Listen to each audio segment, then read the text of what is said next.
This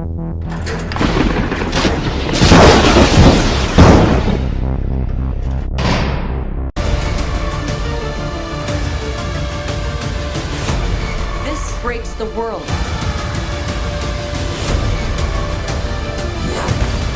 We have to go. I'm coming with you. Where is he?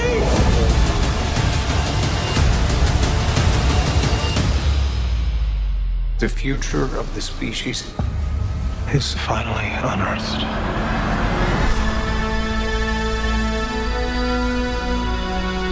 Blade Runner 2049 is the sequel to the cult classic Blade Runner. This film was directed by Denis Villeneuve, who, as many of you know, I like but am not obsessed with like others. As far as Blade Runner as a whole, I just recently watched it for the first time. I was not overly impressed with it. I didn't hate it. I like the world they built, but overall I was bored a lot of the time. And with this new one, I was looking forward to it because, like I said, I enjoyed Denis Villeneuve. Ryan Gosling stars in this. I love Ryan Gosling. Harrison Ford's coming back. You can't do wrong with that. Had Jared Leto in here. And I'll get this out of the way right now. I enjoyed Blade Runner 2049. I did. Trust me. Wait for my score at the end. I'm going to give it a good review.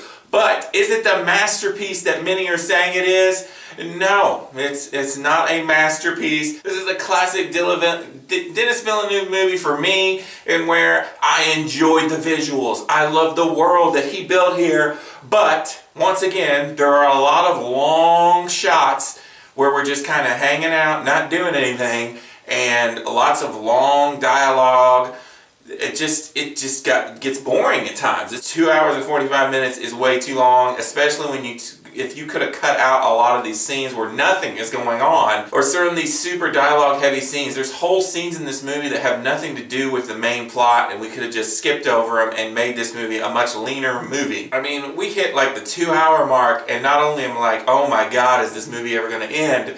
But I was also like, where the heck is Harrison Ford? Harrison Ford is not in this movie a whole lot, so prepare yourself for that. He is in like the last 30 minutes or so. As someone who was really looking forward to Harrison Ford in this movie, keep your expectations low. He's great in it, but just not in it a whole lot. I will give them credit. Visually, this movie is spectacular. It is stunning. It's some of the best sci-fi visuals I've seen in forever. You got to give a lot of credit to Roger Deakins. This is the DP, the cinematographer that Villeneuve uses in all his movies, and every one of his movies looks fantastic. This one included. The visuals are amazing. I love how new and updated it looks, but also how lived in, and it feels like it's part of the world that was built in the original Blade Runner. So somehow they made it new and updated, but also fit it into a movie from 35 years ago. It's amazing how they did that. The acting in this movie is phenomenal. Ryan Gosling is fantastic in this movie. I didn't mind Jared Leto. I thought he was really good. I liked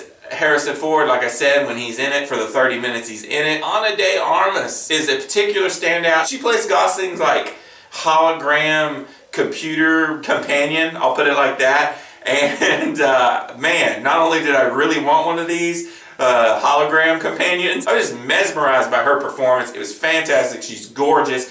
And I kept thinking, man, she looks so familiar. So I looked it up, and she was in War Dogs. She played Miles Teller's wife in War Dogs. That's why she looks so dang familiar to me. She's amazing in this movie. I really liked her as a standout. I did enjoy the story of this one more than the other one.